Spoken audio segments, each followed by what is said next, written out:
and get set up. It's not too bad. Yeah, I enjoy doing the virtual ones. It's let me rephrase that. It's easy to do the virtual ones. And maybe that's the issue. In person, it takes a lot more setup time. So we have to get everything out the garage, put it all together, set it all up, because it's in my living room. So clearly can't stay there. So we have to constantly take it down, set it back up, take it down, set it back up. And it's not that much stuff. It's not that big of a deal. But the virtual ones, I was thinking about that. Yeah, it's I mean, it's not that crazy, but the virtual ones are super cool because we get to do it right now in the middle of the day because I'm off now on Wednesdays. So I'm gonna try to schedule all my virtual Yeah, when did that happen? Like 3 weeks ago. So we can finally, I gotta choose my words. I was gonna say something mean, but I forget I already talked about where I work. We can finally now have 2 days off in a row.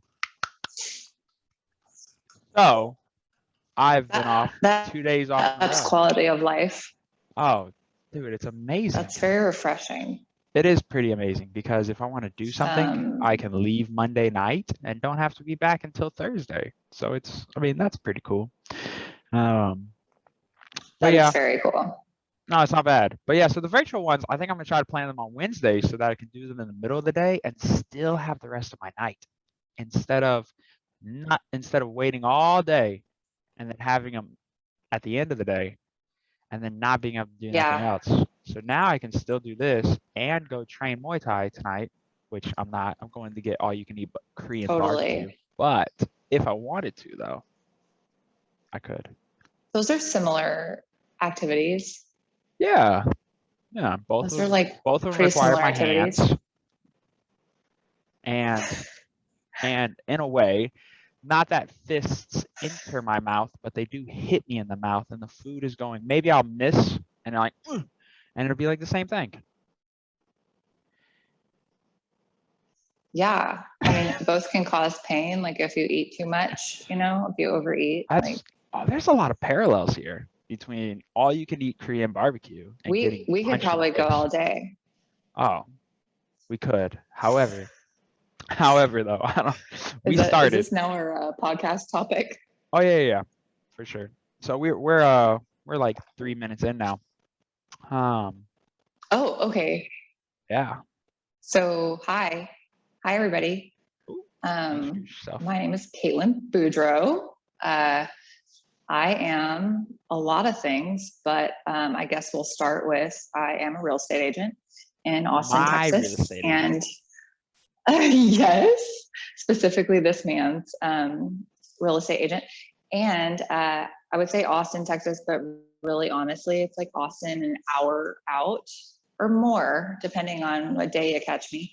I am a mom of two. I'm married to a Cajun man. Whatever you did there with the mic, don't do it again. Oh no, it's gone. Did it mess up? Wait, no, we're good. Is it brushing up against my hair or something? A little bit, but I think you're just slightly delayed. I think there's there's a decent delay between us, so I just gotta take that into account when I'm trying to talk and then you're trying to talk. Should I switch to should I switch to like cellular data instead of Wi-Fi and try that?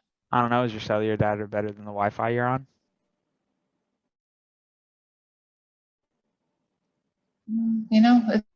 I have a few bars, so it's probably fine. Sorry, guys. Oh, whoa. Yeah. Is that better? Yeah. Yeah. Okay.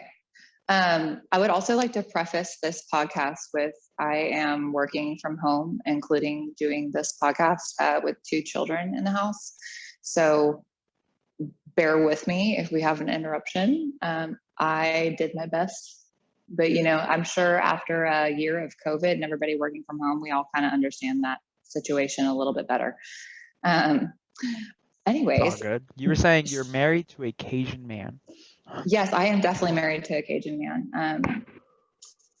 His name is Joshua Boudreaux, and he is from obviously Louisiana, but when people ask me where, I just basically say, okay, the same place that the Swamp People show is filmed. That same bayou. Jordan, I don't know if you've seen it. It's something else. I haven't. The Swamp People. Swamp People. Mm-hmm. The Swamp. Just this is wait, what? This is not a show based on a B horror film. The Swamp. Disclaimer, maybe. That's literally that's in there. That's in the show description. You're kidding. Oh, well, there is a movie called Swamp People. Yeah, it says no, not that kind of Swamp People. This is not a show based on B horror films. Okay. It is in the Atchafalaya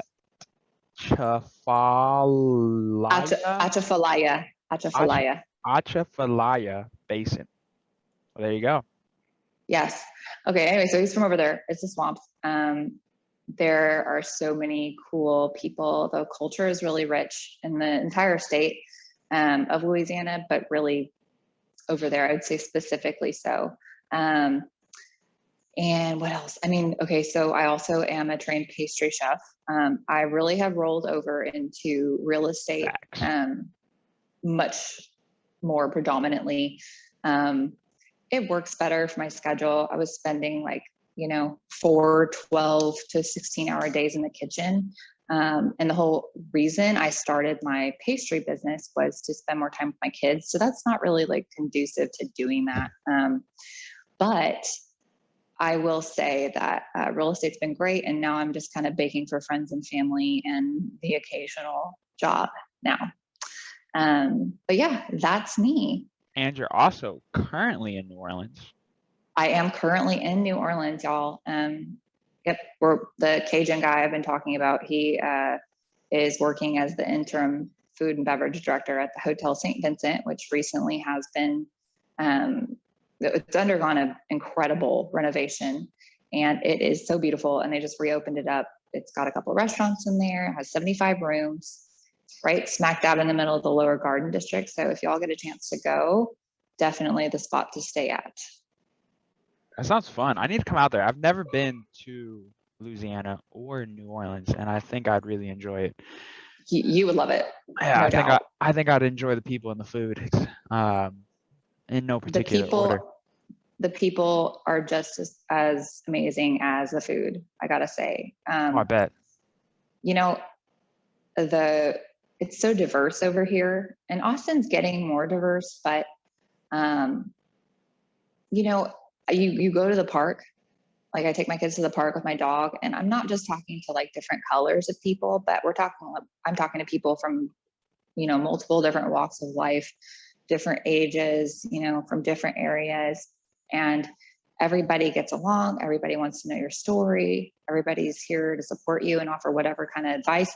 So in that way, I feel like you would just love it here because, that's kind of your MO. That's basically the purpose of your entire podcast is trying to kind of hear everybody's story, help them out, get them heard. So you would love it. Yeah, absolutely. No, that sounds cool. Just good, genuine conversations. Yes. Not as much fake small talk. That's definitely far more enjoyable. Yes, small talk gets kind of tiring. Totally. Yeah, as two salespeople, yeah, we know. Yeah, I'm can we just skip this? Yeah, right. Can you just tell me what you want, because I really don't care. Yeah, exactly. Tell me what you want and I'll give it to you, and let's move on. Yeah. So funny story. So back to when you were introducing yourself, your last name, so Boudreaux. So I didn't want to call who's the lender again? Jacob? Yeah, Jacob. So I didn't want to call Jacob initially because I didn't know how to say your last name. So every time I went to go, hold on, this gets better. so every time I went to go call him, I would Google your last name first because, dude, I could not get it. I could not get it. I have it now. I have it now because I've listened to the Google explanation like 8 times, but I could not say your last name to save my life. That's hilarious. I thought we were like cooler than that. You just, Caitlin, how do I say your last name? That's true. But I mean, I don't, that's true. A lot of people say Bordeaux. They mix the D and the R. They'll say Bordeaux because they know of like the Bordeaux wine or like the area in France, but not to be confused with Anthony Bourdain. No, Rest but in peace. that would be cool because that would be cool. What an amazing chef.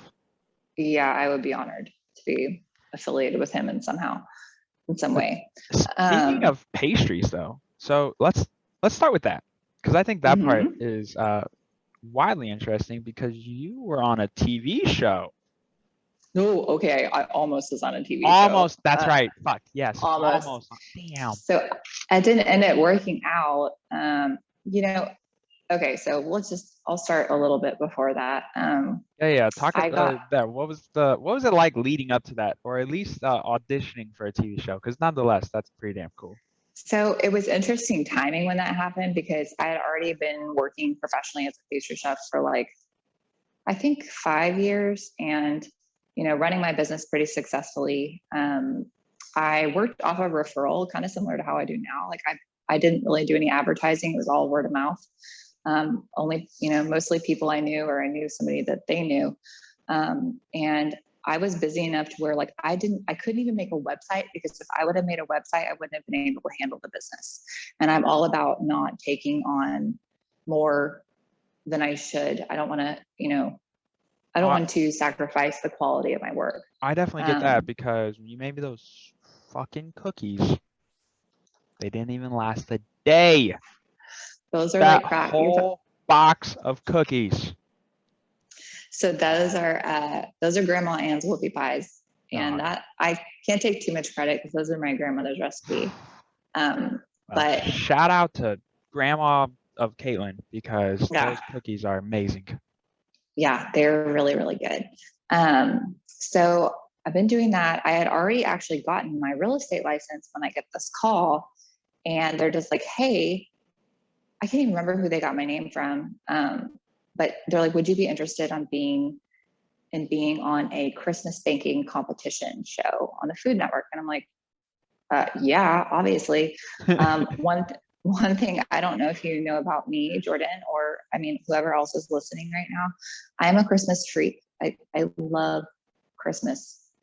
I would live all year in Christmas time if I could. I love the weather. I love the spirit. I love the lights. I mean, presents don't suck, but that's not what it's about.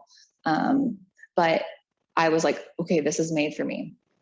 But if anybody ever really knows anything about how reality TV show works, like how they actually cast, it's not so much about like your talent level or your how well known you are. Yeah, they're trying to fit a narrative, a script, and they're trying to find certain people who may or may not sometimes be confrontational with each other, or they're looking for certain personalities, and so that the show itself is spiced up. Yeah, so this is probably this is not the first time I've been interviewed for a reality TV show and went through the audition process. But I believe I didn't end up getting cast just because I'm not problematic. And, they ask you, how would you react if someone did this to you? And what would you say? And I'm like, well, my mom is watching, so I'm probably going to control myself. But it would be easier to just let the people react naturally. Yeah, Jordan, but you know what? Setting, no? I am at this point, I think I was 30. I'm 32 years old. I am so comfortable with who I am. I just don't need to. I don't need to be on a show that bad. I was gonna have to by the way, filming was gonna be 6 weeks that I have to just be gone away from my kids and my husband, and I wasn't even really all that sure how that was gonna work out. I thought my house might go up in flames while I was gone, because he works a lot. I'm usually the one to kind of get all that stuff together. But yeah, so that didn't work out. But I'm still on their list. they still like kind of send me emails sometimes to gauge my interest on other stuff. So I wouldn't say I'll never be on, but I was gonna say, do you think about going back or doing it or reaching out to them again or trying I mean, again? I don't know that I'll like pursue it greatly, but if the opportunity came by again, I'd totally do it just because it seems like a whole lot of fun. And I am one of the most competitive people ever, to a fault sometimes. So I would just love to go and as a full-on adult, like just go and do a competition, just be ridiculous. A complete bake-off. That'd be dope. A bake-off. Yeah, no, it would be awesome. You could win. You probably would win. I actually could win. I'm not trying to like. I'm not trying to. Trust me. I have superior taste buds. Your cookies are phenomenal. Thank you, thank you, but thank you. But it might be one of the ways I got my husband were my chocolate chip cookies, but that's another story. I can see that being 100% plausible. Mm-hmm. Thank you. If it wasn't the chocolate chip cookies, it was the fucking whoopie pies, like something, or those damn, what'd you bring to the gym the one time? Yeah, those had to go. Those had to go. Macarons or caramels? No, they were cookies. Those actually were the old cookies I used to make for that same account. There were shortbread cookies with Onday mint, like chocolate mint chips in there. I don't know if that was it either. They were. But I'll take your word for it. I don't know if that was it. I just know that they were something delicious. And you brought them to the gym, and I was like, oh no, those got to go. I don't remember what I was doing. Oh, we were getting ready for the competition. Yeah. Hey, and you know what? I stopped bringing cookies in that place, and then everybody started like, "Why haven't you brought treats now?" I'm like, "Because every time I bring it in, you guys all literally yell at me that I'm like messing with your fitness." I know it's a love hate. I feel like I was getting more hate, so I stopped bringing them in. I know. And then they complain, "Can't win over here." I'm starting to accept myself slowly but surely that I'm just a foodie, and I don't think I'm ever going to be able to obtain and maintain the physique that I want for a long period of time because I just love food too much, and I love delicious food, and I'm a glutton, and it's a nonstop flurry of food just shoveling in my mouth, just and I just don't stop, and it's just so much. Like the portion sizes are ridiculous. So right before this, I was like, okay, so I'm going to all you can eat Korean barbecue after this. And I was like, let me just go ahead and eat a small snack. So that way, after I get done with this, about an hour or so, be eating again. And I'm like, okay, let's make a small stack. Then a snack stack. And so get this bowl. I put some bison in there and some fried rice. And I'm like, oh, this looks like a good portion size. And I start eating it, and I'm like, holy fuck, this bowl is so huge. Like, why is there so much food in here? Oops. And I ate it all. My bad. Needless to say, I ate it all. But I go through phases. I like really, I'm an emotional eater. So sometimes if I just get crazy stressed out, like, I feel that. Well, and also 2020, I gained 20 pounds, lost 10 of that 20 just because you just get to a place where you're ready to deal with it. Yeah. But it was rough. And I feel like it's especially rough for people with kids because when there's scary stuff going on in the world, you added stress on top of everything that's actually going on. You think about what the future is going to look like for your children. And it's pretty wild. We took a big turn right here in the topic. I'm sorry. We were talking about delicious food. And then I'm like, dark place. But make sure I eat right for my kids. No, I don't mean that. I just right. Oh God. I was like, my kids are going to eat so healthy. When they come in the kitchen, I'm making cookies and they want cookies. I'm going to give them fruit, all this crap. And you say so much shit. Everything you say before you become a parent, just know you're going to eat your words. You're going to eat your words I'm sure. in a big fat sandwich. Like it's just watch yourself. Don't be judging people's kids or their parenting before you have kids. I'm just saying. I'll just put that out there for everybody. Oh, for sure, dude. Everybody's kids are little assholes. I don't care who the parents are. Okay, all of your kids, all of them. Yeah, you're not wrong. they're all at some point going to be little assholes, and there's not much you can do about it. It's just that we're all assholes at some point. We're all gonna fuck up, and that's okay. So Yeah. your kids aren't perfect, and your friends' kids aren't perfect. So stop talking about the neighbors' kids, because your kids suck too. Oh my gosh. Like true story. I mean, just, yeah, be careful what you say. There is Every some, time I'm like, oh my there God, are I some can't believe that exceptions kid. though. Yes, there are. There's Like, some freaking when it comes to phenomenal like, kids. yeah. And then the other way around, like when it comes to like negligent parenting, like actually like putting your kids in danger, like that's one thing, but like, but different story. And then some kids like literally just are born and they're just easy and great and perfect. And they're mainly Hispanic kids. I'm going somewhere. Yeah, I've noticed that a lot. Because, dude, especially first generation or second generation whose parents mainly speak Spanish and they don't speak a lot of English, I translate through kids all day long. Especially if the parents don't speak like a lick of English, because I speak enough Spanish to get by, but there's certain things that I can't or I don't feel comfortable explaining in Spanish because my Spanish isn't just that good. Especially so when it comes to like payments and when it comes to financing and things like that, I stay clear of trying to explain that in Spanish. I can sell furniture in Spanish, but the back end stuff, I don't want to botch or say something wrong or the wrong numbers or whatever. So I find somebody who speaks Spanish or the kids. And the kids are always like 5, 6, 7, 8, 9, usually less than 12. And they're just, their communication is stellar because they do it everywhere they go. And so shout out to Hispanic kids because they have a tough task, translating to their parents everywhere they go. Yeah. And so it's cool. That's a lot. I wish that I was bilingual. I wish that my kids were bilingual. There's actually a lot of French immersion schools here. Okay. And also Spanish, of course, but they have those in Texas too. But here, most people send their kids to private school. The public schooling system is quite a challenge here. But yeah, lots of French immersion schools.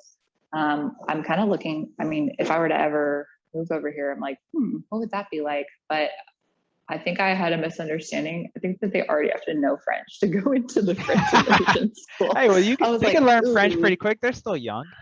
They can pick it up. I probably could send like my 3-year-old, but like my 6-year-old's already she's already been through kindergarten, like with just English. I feel like that would just be setting her up for some stress. Nah, that's only 1 grade. She'll be fine. You're like, she's fine. It's fine. She's fine. Everything's fine. She's fine. Yeah. Yeah. Right. Wow, she'll be fine. My Spanish is getting better. I probably speak Spanish just about, every day at work at this point because I am the only Spanish speaker that we have. So I find myself doing actually a lot of business in Spanish. I enjoy it. I enjoy it a lot. That's great. I enjoy the people. The people are always awesome. I wish I spoke Spanish. There's a whole market of clients that that do. And we actually have a great realtor at our brokerage, Maritza, and she speaks, I think she spoke Spanish first, but she speaks great English too. But she is usually who I refer people to just because I feel like they deserve someone who can really communicate with them. I'm not greedy enough to try to take money from people when I think they would have a better experience with someone else. So, totally on that. But no, that definitely seems fair. I need to work on my Spanish. Yeah, absolutely. But I think back to baking. Yeah. Okay. So I baked for a long time. I went to fashion design school for a couple of years. That didn't work out. Moved back to Austin. Kind of just, I was making really good money as a cocktail waitress at that point. I've always liked to bake. And then I actually started dating my husband. And he's like, why don't you just go to pastry school? I'm like, I didn't think about that as an option for my future, but it really, I would say, it's more lucrative to work for yourself. It is stressful. It's scary to start out. You have to be in a situation where you can be able to kind of snowball starting low with your income and build it up. But it's a great career. You got to be willing to work hard. You got to be willing to answer calls and messages and emails all the time. But it's great. Not so great when you have young kids though. But real estate makes a lot more sense for me. I'm able to go and do what I need to do with showings, and then I kind of be with my kids. And then at night I do all my contract work and like my research and market updates and that kind of stuff. Still, I mean, but you're still doing just fine, even with kids. You've been working for yourself for a long time. Because I mean, even real estate is kind of technically still working for yourself, even though I'm you're 100% employed. self-employed. Yeah, Yeah, I'm actually, it's all contracts. Like I get sent at the end of the year. You know, my broker pays me as a contractor, basically. Yeah, so I mean, you've still been working for yourself this entire time. Oh yeah, I don't like people to boss me around. Yeah, no, it's not fun. It's not fun, especially when they're trying to tell you some stuff that you just don't agree with, and you're like, yeah, here's an idea. You could go fuck yourself. Oh my gosh, no, I definitely cannot say that. Definitely cannot say that. But you know, I can choose not to do business with that person again, which is basically the same thing. Yeah. But you know, Josh works a lot in service industry, hospitality industry. It's not really a schedule that's conducive to like raising a family. So I have to be available to get the kids to school, pick them up from school, like, you know, be there just in case like one of them gets sick, you know, get them to their extracurricular, all that kind of stuff. I have to be available to do that. So I don't really have a choice but to be self-employed, but it works out because that would be my choice either way. Also a little bit of a super mom. Do all of that. Oh my gosh, I don't know about that. I mean, kind of. You got to give yourself a little bit of credit, right? And there's a lot of people who can't even do one of your tasks all day. Yet you successful at real estate. You successfully raise your kids. You successfully have a marriage and a house. That's pretty good. The successful part is the key. A lot of people have it's all things, relative. A lot of people have those things, but they just all day long hate their spouse, talk, yell, talk all day long. And you manage to keep it all together. You know, I don't want to paint a picture that I'm perfect or my relationship is perfect or my kids are perfect or my business is perfect. I mess up all the time. But and I make mistakes. My dog just found a loud toy. I apologize for that noise. But when it comes down to it, you know, I think it's just, you have to compartmentalize in your life. You have to be okay with like, okay, I need to put my attention here for a minute. And now I'm going to go back over here. Now I'm going to go back over here. And if you don't really have that personality type, or if your brain isn't wired that way, ADHD, then it's really hard. So I think that's how I'm able to make it work. But I by no means have my life together, like as a whole. Like my house is a mess.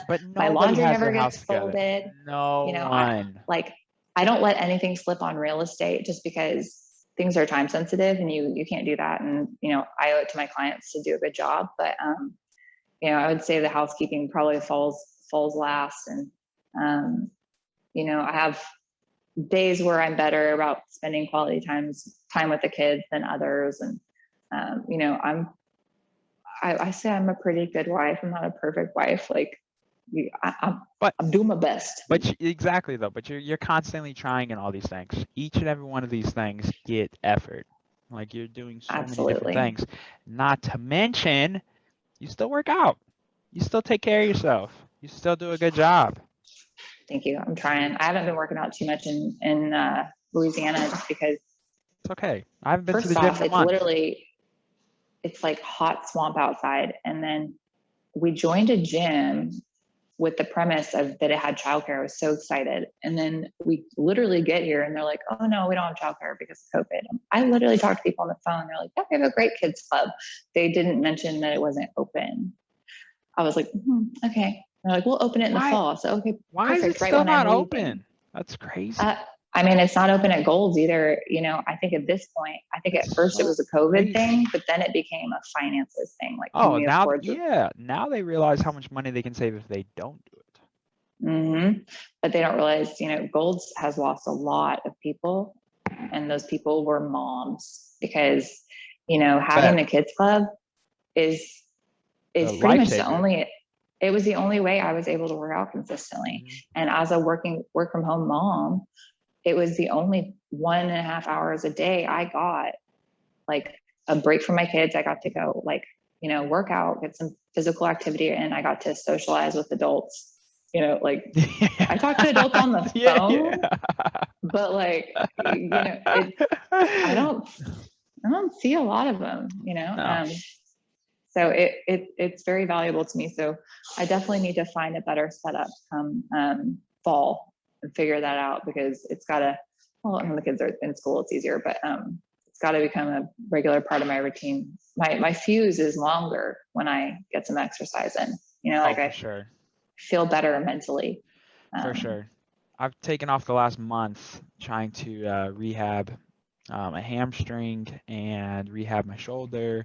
I still train Muay Thai, so I'm only training once a day instead of twice a day. And this week I'm doing nothing.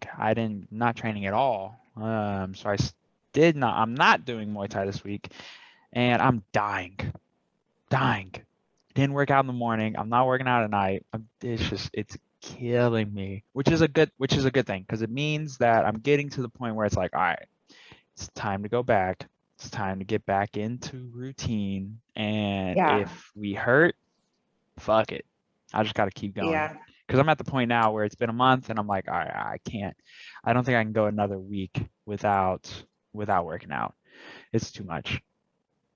It definitely feels that way when you kind of get out of your routine. But it's also okay to step away for a minute and not have that define you, and kind of tend to some other areas of your life or your body, let your body rest. Yeah. So it's all right, you know. But I feel like to take a break. I feel like a bitch. I don't think anybody thinks that you are. I don't know, man. That you are. I don't know. I think I do, and that's all that matters. I don't care what anybody else thinks. That's true. That's true. Well, you should, you know, I now that you bring that up, I think that, you know, I'm a bitch? negative. No. Oh my gosh. No. Stop. Now that you bring that up. No, I'm going a completely different direction with that. Okay. You know, self-talk, like the voice that you use to speak to yourself, about yourself, to yourself, that's important to work on. No, Jordan, I know. And that I'm coming from somebody who struggled with it for a very long time. Yeah. When I was much younger, it really is. It was a very long time ago now, but I used to do runway modeling. And so it kind of started with like my weight in that way. I was 6 foot tall and I weighed about 115 pounds. But they always told me I needed to lose weight. And not now, I'm good now, but for a long time, I just felt like I didn't look good unless I was the skinniest one in the room. And you start to, if you don't meet those expectations, I really was telling myself every day that I wasn't good enough. I wasn't doing enough to attain these unrealistic goals. You know, I wasn't disciplined enough. I wasn't exercising enough. I was not good enough. And I would speak to myself so meanly. I'd be like, "You're so stupid and lazy, Caitlin." Like in your head, you know? Yeah. And don't get me wrong. Like, I'm not saying like, you know, it should be like sunshine and rainbows all the time in there. But you should treat yourself with the same level of respect and kindness that you treat your best friends. Yeah, and the issue is what you said. Friend, if you wouldn't say it to your friend, then you shouldn't say it to yourself. And I don't follow this advice all the time, but it is something I try to focus on and work on constantly, because I really want my children to have a positive self-image, and like I want them to have a better relationship with themselves. And I don't do a perfect job at all the time, but it's definitely kind of a focus for me as a mom and a human being. Yeah, no, I get that. I guess, yeah. My thing is always like every day I know I could do better, because I definitely slacking sometimes. Well, in my eyes, I'm slacking. And then some people will be like, "No, Jordan, what you're doing is great. Da da da da. You're doing this, doing that, doing this." And I'm like, "Yeah, but you weren't with me all day. Like there was plenty of times I could have done more, or there's plenty of times I could have done this or do that, or whatever it is, which oddly enough, so this all ties into what I did today. So I started the Joe Rogan Quentin Tarantino movie podcast. I'm 5 minutes in and they say spoiler alert for Once Upon a Time in Hollywood. I hadn't seen the movie yet, so I paused it, stopped it, and came home after the dog walk and watched the movie finally. So I've now seen Once Upon a Time in Hollywood. And one of the premises of the movies is Leonardo DiCaprio's character is this phenomenal actor, and everyone knows he's a phenomenal actor, but he thinks he sucks. Which is which after the movie, I was like, damn, I felt that. Because that's how I feel every day. And so it's like when someone's like, oh, Jordan, this podcast was really good. That was really good. I listened to your podcast. I'm like, you did? That's kind of weird because I don't think it's that good. So so when I was watching his character, it made me think. I was like, damn, that I do the same thing because he's constantly just saying that he sucks at acting, sucks at doing this, never gonna get another role, whatever. And then that's just what he has told himself, where nobody else feels that way about it. Yeah, I mean, been there, done that. Not the acting part, but that kind of self-talk. Yeah. And what is it? What is it also? Oh, it's imposter syndrome. So I heard somebody put a name to it. Mm-hmm. I definitely have it. I feel like it takes me. I mean, I have moments where I'm like, okay, I know what I'm doing, but like, do you get that way? Do you feel like you're just kind of faking it until you make it, and you feel like fake it until you make it, but then you're like 5-6 years into something, you worked your ass off and you're actually pretty good at it, but then you still feel like you're faking it. It's like, when does but on the same note, I feel like the people who think they know it all, they don't know it all. And well, I think there's a fine line between it, right? There's a fine line in constantly having expectations for yourself and constantly trying to motivate yourself, but then it gets to the part where it's like demeaning, where you are demeaning yourself and not necessarily motivating yourself. And I'm trying to find that balance. A balance, yeah. And I've been doing better in certain aspects. So I started setting like parameters on my day. So I can only watch documentaries during the week, even though I broke that today with Once Upon a Time in Hollywood, but that was an exception. It's so I could listen to the podcast. If I didn't listen to if I didn't watch the movie, I couldn't finish the podcast, and I'm dying to hear Quentin Tarantino on Joe Rogan. Yeah, dying. Totally. So I cannot wait to just sit down and fully indulge myself into that podcast. And so I've been doing better. I've been doing certain things with kind of like a reward system. I can do this as long as I do this. And even though I haven't been in the gym for 4 weeks, I have been at least stretching, foam rolling, doing my core work, doing all of that much more consistently than I would be normally. So even though I don't feel any fucking better, it's a whole nother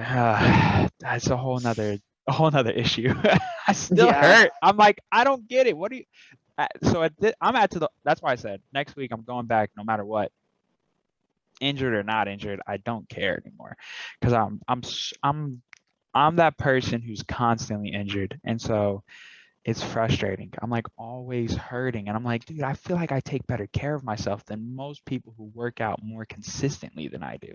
Yeah, but you also put your body through more than a lot of people. Maybe I don't feel that way. I do the same. But I do the same. I do the same CrossFit class somebody else does, and okay, maybe I push myself more than somebody else does, and maybe I'm like constantly trying to be the fastest or the strongest or whatever it is, but I'm still working out just like anybody else. And then I'm doing Muay Thai, but there's a bunch of other people in there too who are constantly doing it. You can't compare yourself to everybody else. I know. I was talking to my manager about that yesterday. My friend, we were talking about, I wish that there was one day where I could feel how somebody else feels in the morning, so I could try to relate. so I could see how I feel in comparison of that, so I could determine whether or not I'm being a bitch, or if my body Do you mean actually like, hurts. do you mean mentally or like physically? No, physically. Okay. Because I'm trying to figure out if I should push through it, or if I legitimately need to take a long period of time off before I can't walk when I'm 45. That's the line I'm constantly walking. Oh, okay. So you're having a hard time finding that, like that determination. Like you're having a I'm hard trying time. to figure out if I'm actually being a bitch, or if I should just push through it. I mean, be a bitch. I feel like those days that I've had where I'm kind of like trying to figure out that line. You often feel better Usually when you if work I out. or you start the workout and you're like, ooh, That's okay. That's true too. and I've had a few you of need those. to not be too stubborn to push through it at that point. You got to be okay. I mean, I've showed up to like Gold's Fit, where we met, where we started going with like an injury, or when I was having like chronic sinus infections, like stuff like that. I would show up and try to work out, and I'd be like, you know what, it's not going well. I don't feel good. I'm just going to get out of here. Or I literally will just basically fart around the rest of class and be like, hey, I'm here, but I'm not here. Just don't look at me. But yeah, and I think that's perfectly fine. But I guess my struggle is those people who have been consistent for 20 years. They go 5 days a week. Oh my gosh! But ask those people. 20 years. Like, are they hurt? Have to have had a break. Like, do they feel like I did? A break. But what if they haven't though? That is what I struggle with. That's what I struggle with. Jordan, that's their business. Quit worrying about it. Worry about your own self. But I want to be as good as that. You just need to be your best. And I sound like a pre-K teacher right now. I know, but this is my daily struggle. This is an everyday struggle. I feel that. That's real life. Yeah. I mean, I get it. I feel like being a mom kind of distracts you from thinking about if you're being your best all the time, because you're just so busy that you don't have time to sit and think about until the end of the day. And you're like, that's a whole I was issue kind of a too, jerk. though. Yeah, that's the thing too. People do that on purpose. People make their days so busy so that they don't have to sit down in their own thoughts. Yep. Yeah, familiar with that. Yeah, it's none of these practices are healthy. I think it's just important to be really self-aware. And if you're a pretty self-aware person, even if you know that something's an issue, you can kind of get to the point where you're like, okay, I'm ready to tackle this. I'm ready to be better about this, and kind of just work on things one thing at a time. And I feel like that's where I'm at. I feel like, so I saw a tweet yesterday. Another thing, Tyann, I saw a tweet yesterday. It said, I'm in this weird state in my life where I'm done with my old self, but my new self hasn't fully evolved yet. Something along those lines. And I was like, oh. I feel that. Yeah, I was all over that tweet. I was really like, feel that. That was good, because I do feel that, because I feel like I am getting better at a lot of things. One of my issues is effort, giving effort. A lot of things in life, I feel like, to me, came pretty easily. School was super easy. I have a memory, like a pretty decent memory. So I could really get by without studying. I would just memorize everything, which sucks now because I fucking forgot it all. But in the moment, I can remember everything. When I'm at work, everybody asks me, hey, where's this? Hey, we used to have a set that sat here 2 years ago. What was the set? That's me. That's always been me. When I waited tables, I didn't write nothing down. I just remember it. So I feel like there's a lot of things that have come easy to me, or easier to me. And it's allowed me to get by without putting in a lot of effort. And so that's one thing that I'm trying to get better at, is doing the little things. Just trying to make sure that I continue to improve the minor details of the podcast, because what makes great movies differentiate from good movies is the minor things, the little subtle cues, the one thing on the set that you notice after watching the movie twice, or the couple of lines that make you think about it afterwards, or whatever it is, the little things.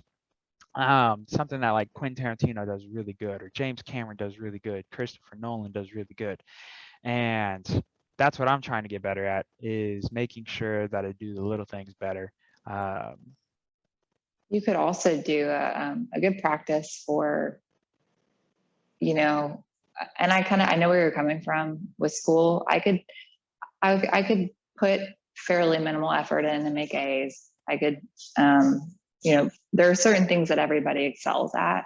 But a good practice to kind of get yourself out of that coasting mode is doing something that you're not naturally good at. It is humbling. It's frustrating, you know, to the point where but then keep doing it, like to actually try to get better at it. Yeah. Like for me, and by the way, this is still ongoing. Like I have noodle arms. Okay. Like, so, I mean, typically me too. like Okay. a female body, like we just don't have the upper body strength as a male has. And as it kills me to admit that, it's scientifically true. You guys naturally have more muscle mass. And then I also have it going against me that I am tall and long. So when I see, you know, I go to the gym and I see like these girls just like cranking out pull-ups and push-ups and all this stuff, I'm just like, oh, man. And I feel like I have been working on and off at trying to get my pull-ups and then doing my push-ups better for years. And it's like one of those things that I haven't really worked fully on because I'm not good at it. And I need to stop doing that because I can do it. It's going to take me a lot more effort than somebody who's 5'5". But I can do it. I just need to actually not quit. Yeah. You know? Yeah. So. Yeah, I watched Free Solo yesterday, a documentary about a free climber who did Al Capitan. His name is Alex terrifying. Alex Harnold.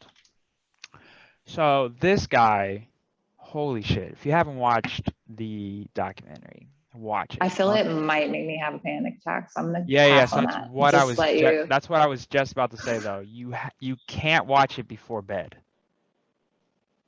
It's fucking nuts, and he is fucking nuts. But I respect him so much, and he's probably on the spectrum. He's very, very, very non-emotional. It takes a lot, and so for the show they paid for him to get an MRI of his brain, and what stimulates most of us normal humans has no effect on him whatsoever. So he has to free climb in order to get the stimulation that we would get from normal activities, just in a normal adrenaline rush. Oh, so he's not getting like the endorphins from like normal exercise. Yeah. It doesn't light up at all. Like his brain just doesn't light up from normal stuff. So this guy's an absolute freak. I'd be like, well, guess I just have to be sad. I'm not doing that. Yeah. So spoiler alert, he doesn't die. He does make it to the top. He becomes the first person. He becomes the first person ever to make it to the top of El Capitan, 3,200 feet, and he free climbs it. And it's considered the hardest rock, or one of the hardest rocks to climb with a rope, let alone free climb. And I bring that up because one thing that I am bad at, speaking of things that I'm bad at, I'm pretty bad at rock climbing compared to a lot of other physical activities that I do. Like I have a natural ability for MMA and for fighting. A lot of people, before even starting Muay Thai, a lot of people told me like, hey, if you really took this seriously, you could be pretty decent. And I just never did it until recently. But one of the things that I'm not very good at is rock climbing. And I was thinking yesterday that maybe I would go to Boulder, one of these places, just for fun. And what's that awesome do that as a little Boulder project on the east side? Yeah. Place is fun. Oh yeah. Yeah, and I'm Have you bad at it. ever like gotten up high enough to the point where like your whole body starts like involuntarily shaking? Yeah, it doesn't take that long. It doesn't take that high for me. You're like, yeah, all the time. So yeah, so that's another thing. And it goes back to what you were saying about doing things that you're not good at. I'm terrified of heights, and so I force myself to ride roller coasters. I love roller coasters, which is weird, but so do like I love them. So do I. But I've been on ones that made me black out, and I still rode them. Okay, no, mine's not that bad. But I'm not that bad. But this is what I do. So I don't black out. So once I'm in the seat, golden, I'm Gucci. In the fucking line, I lose my shit. You're panicking. I have to do a warm-up roller coaster. I'm not even joking. I have to do one of those little tiny kitty roller coasters. The little baby one. Yeah, to get warmed up. Otherwise, I will flip shit in the line. Like I'm pacing, I'm fucking shaking. My anxiety is through the roof. And once I get in the chair, and okay, I lied. It's not once I get in the chair. It's once we hit the top of the mountain. That first initial climb, once I'm done with that, you would think that I love roller coasters, that it's like that I'm this champ that could sit in the front row, no problem. But no, if you saw me 10 minutes before that, losing my shit. I think you just described most people's experience, to be honest with you. Yeah, I don't think that that's just you. I think that that's half of the fun. I think the one that used to terrify me was the poltergeist at Six Flags. Oh yeah, where they shoot you out. Oh yeah, but the one that I still to this day, and I think this is because I'm a smart person who doesn't want to die. I'm not going on the Rattler. That thing is made of wood. Oh, I've done it. I've been on it.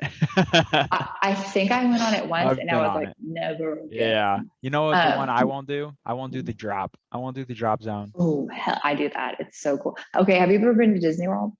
No. Okay, Tower of Terror. That is so fun. I mean, if you want to like fully, and also it like spooks the crap out of you, by the way. It's like a haunted I don't know.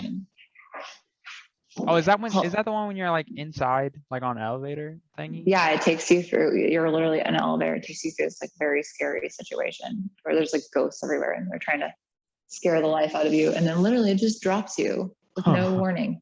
I should have said spoiler alert, but I think everybody knows that about Tower of Terror. One of my other favorite roller coasters ever, which I got to go on like in 2018 as an adult, is the Rock and Roller Coaster. It's all Aerosmith. By the way, it's like it's Steven Tyler's like narrating your experience. Okay, I got it right here. Yeah, it's awesome. That's one of my favorites ever. I could probably do the Twilight Zone Tower of Terror better because I'm inside. I don't know, the drop outside, it just for whatever reason that one is the one where I'm like, I'm good. Please. Oh, you're good. Second. I'm so sorry. You're good. My dog is trying to get through these doors. I'll hold it down. Don't worry. So yeah, I mean, I've done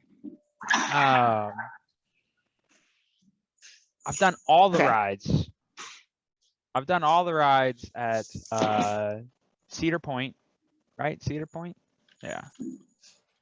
What's that? Cedar Point in Ohio, one of, if not the biggest amusement park in the United States. So I've done every single roller coaster there. I've ridden all the big ones. They have the second largest roller coaster there that shoots you from the bottom up 420 feet instantly. So you get up, and sometimes it doesn't make it, and then you fall back down backwards, and they have to reshoot you. See, so Jordan, that's your problem. You just get in the line and you don't know anything about the ride. Just go with some friends. No, but I've already ridden that one. Oh, I've already ridden it. Oh, okay. Yeah. See, I don't want to know anything about that because if I ever find myself there, I don't want to do it. But I'm not scared of it. It's just when I'm waiting in line, my whole body's freaking out. I'm not freaking out. I'm freaking out, but I'm not scared of it once I'm done. Once I've ridden the one, I can go all day. I'm just fine. But that first one, that first one's terrible for me. Be said about a lot of things. I don't know how we got here, but nonetheless, rock climbing. Could you imagine free climbing? No, I don't think I want to either. So to give you some background knowledge on it. So spoiler alert, if you haven't watched it yet, I'm going to talk about it. He falls twice with a rope on while they're doing their practice climbs. So they're out there for months and they're doing a bunch of practice climbs. He's got the whole thing memorized. He has every move written down. Left foot here, right foot goes here, hand grip here, hand goes to here. Everything down packed, just completely fully prepared. But you have to be. I mean, you have to be fully prepared to do something so fucking bonkers. Like, should be. I don't think you should like go in blind. Fall and die anything above 30, 40 feet. And he's going 3,200 of them. I mean, his chances of dying is far greater than his chances of succeeding because multiple people have tried El Capitan and they died. So in prep of doing this, he falls twice off the rock. And then he goes to do the free climb and he gets up about 30, 40 feet and then bails. He just quits. He's like, nah, not doing it. So he's already had all these different type of mental barriers, mental blocks. So he's fallen twice off the rock. He went to go free climb it, bailed out. He just didn't feel it. He just couldn't feel it and ends up going back through all of that and still does it. It's just crazy. The mental fortitude. It's just it's just crazy. Or he could be just crazy. He could just be crazy. I feel like you have to be a little crazy to do that. Maybe. And everybody, and let's just preface that with everybody's crazy. They're all just different kinds of crazy. So I'm not necessarily saying that's an insult, but that's definitely his kind of crazy. But he also he does make it clear though that he's not trying to die. Yeah, like he wants to accomplish it. He doesn't think he's actually putting himself in danger because he's trying to prepare accordingly. Yeah, he doesn't want to die either. So yeah. So he's I don't know is he crazy? Because he doesn't want to die. Some people who don't want to die stay on the ground. Some people who want to die like don't do things that could kill them. But But again though, he has to get that rush because he explains it. He explains it as that's how he gets that rush. That's how he feels alive because he doesn't feel anything because he's a very emotionalist person.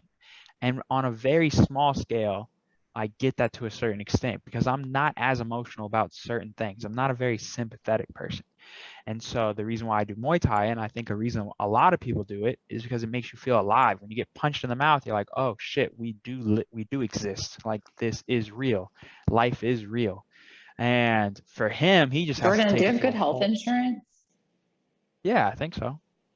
Okay, good. I was wait, should I go free climb a rock? No, I was just thinking about you getting punched in the face. And as a mother, I'm like, oh my God. Oh, it should be. No, it should be fine. Accidents. If anything, they can knock my teeth back into place. Oh my God. I plan on getting them fixed at some point. Again, because shout out to the orthodontist in Alaska who fucked my teeth up after I got them fixed. Sad day. Fun times. I stopped wearing my retainer, so mine moved. But yeah, I don't know if I want to deal with it again. They told me I only had to wear it for 1 year. That was a lie. Yeah, that's incorrect. Yeah, I'm still salty to this day, and I think I was like 13 when this happened. But I'm still mad. I think they make clear liners now that you can get that are like, I think you have to go in once, but they make clear liners now that you only have to wear at night. Yeah. And I don't think yours are that off. You could probably do something like that. Yeah, that's kind of what I figured would happen. I just don't feel like paying for it yet. So plus it's just something I never get around to looking into, to be honest. Yeah, I mean, plus I can't pay for it right now until this debacle is over. That's right. Go ahead. What I think they said August. He said late August, early September, but I'm still not convinced that it'll be then either. They made some progress. Once they get that frame up, they move pretty quickly. I mean, they emailed us roof on it. They emailed us today and said that roof. Yeah, they're waiting for the AC or the air. They put the HVAC system in, which means they put all the duct work in. Yeah. So they're finishing up what they need to do to be able to drywall everything in. Just kind of after drywall, it's basically all surface stuff, you know? So it's going to happen quicker than you think. I mean, I bet you August will happen, maybe late August, but that's exciting. That's exciting, even if it's late August. And really, honestly, the timing doesn't matter. Actually, the longer they take, allows me to figure out exactly what I want to do. So gives you more time. Well, even after you get it, you still have, okay, so for instance, if it closes September 1st, you don't have to make a payment until November 1st. Because it's the first month after the following month of your first payment. First of the month. Does that make sense? I always have the hardest time saying that to explain to people, but okay, so. Usually 60 days. It could be 31 to 60 days. You know what I mean? Gotcha. So if you close at the end of the month, like if you close on August 29th, then your first payment would be due October 1st. Oh. Yes. That's a big difference. It is. So often, by the way, especially with like builders and their title, they get pretty busy. You'll end up getting pushed to the first of the month next month if things are kind of at the end of the month, because everybody's really busy at the end of the month. Yeah. But in this situation, you don't really get to choose your closing date. So we'll just cross our fingers. That's true. That's true. Like I said, I'm not really worried about the timing. The longer they take, the better. Yeah, really. I'll help you work it out regardless. Yeah, we'll make it work. We're gonna figure it out. We always do. True. I'm better under pressure. It's another thing I've noticed as well. I'm just better when it happens like that versus. Well, that's why I've been telling you this whole year since you signed the contract. I'm like, we don't have to think about this right now. I know it's hard not to because it's such a huge investment, but until you're actually there and your cards are laid out in front of you, which it's not going to happen until we actually know a date of when this is happening. You can't really make a decision. Yeah. You can kind of know what you want to do, know what side you're leaning towards, know what your plan is, but you can't plan because you're not the one building the house, you know? Yeah, and I feel like life is a lot easier when you don't plan as much. I feel like some people over plan. Agreed. You need to leave a lot of room for life to happen. I feel like even with this, I'm going to go way off topic with childbirth. Okay. So a lot of women like write this very elaborate birth plan of exactly how they want everything to go, down to the scent of the candle they want, music, when they want to get their epidural, or if they want to get one, they want this person to be here, and they want there's just so much. Okay. So I knew that if I made some sort of like strict plan and it didn't go according to plan, that it would stress me out. And with my first kid, I'd never had a kid before. I had no idea how it was going to go. And you don't get to decide how that's going. It's nature. Like you don't, your body is in control, not your mind. So I just, I knew I wanted to have a healthy baby. I knew I didn't particularly want to have a C-section if possible. And I just went in there and made decisions as they happened. And we both came out healthy, and that was that. Yeah, I feel like there's something to that. I feel like there's some people who plan just every little detail, but I also think there's something to that as well. Yeah. But I think it takes a few things. I think it takes for you to have a plan. I think it has for you to put things together, but then you also have to do it.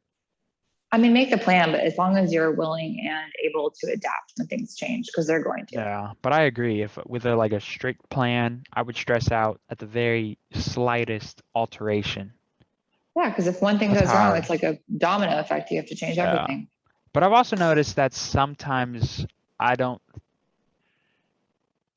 put things off because I don't feel like dealing with them, and that's another thing that I'm working on. You and every other human on the face of the earth. It's called procrastination. Yeah, but it's bad. We all do it naturally. Yeah, but it's bad. But it's not. No, but it's conscious though. Like I know that I'm doing it because Oh, yeah. I now, but I understand why I do it. There's just some things that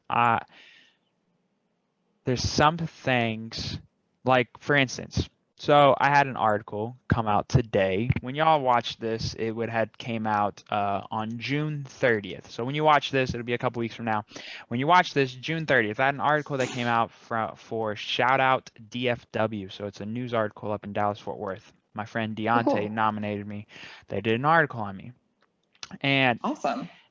not gonna lie, it took me about a week to even open up the link to look at the questions that they sent me. Okay. I get Because so you were many. nervous. Yeah. I don't know. Is it nervous? Like, is it being nervous? Like, I don't, what's the difference? I don't know if it's, Anxious? yeah, but is there a difference between nervousness and anxiousness? Like, it's almost Yeah. like it's something that it kind of goes back into what we were talking about earlier, kind of that imposter syndrome. I'm like, why the fuck does someone want to do an article on me? Like this podcast is gone. Like we just started.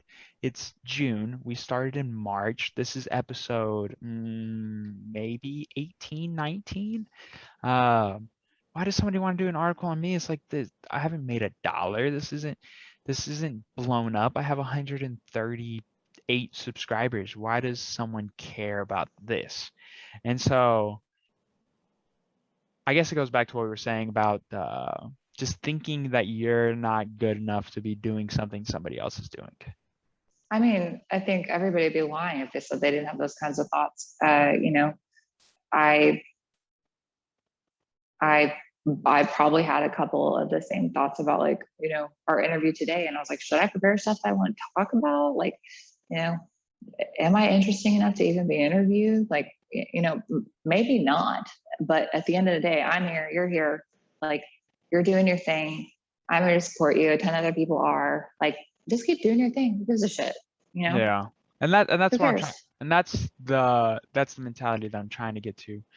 But this is just me just talking out loud. Different things that go through my head throughout the day. Like another news, like kind of the same concept, like an online blog or whatever, reached out to me yesterday and asked me to do an article. And I'm like, this is so weird. This is weird. No, it's not. It is weird. I mean, if you think about it, I don't know what the the topics of these blogs and articles are, but you're a person who's willing to have open and honest conversation with people. And that's not something that everybody does. So why not is probably a better question. Yeah. Why not? Okay, sure. What do you want to talk about? And if it ends up not being your thing, you can say no. But I just think you should just think about less about why, just go for it. Just do it. That's a good point. You see, here's my issue, right? I can tell you both sides of my problems. You know what I mean? Like I could have just said what you said because I've already thought about that too. Like I stress about shit that hasn't happened yet. We all do. And it's I don't know. If you don't, somebody email me. Kudos. If you don't, yeah. If you don't, dude, that's incredible. But I know at least I know people who at least act like they don't, which is good enough. I mean, that's pretty close. I know people who it's like, dude, just chill. Like it hasn't even happened yet.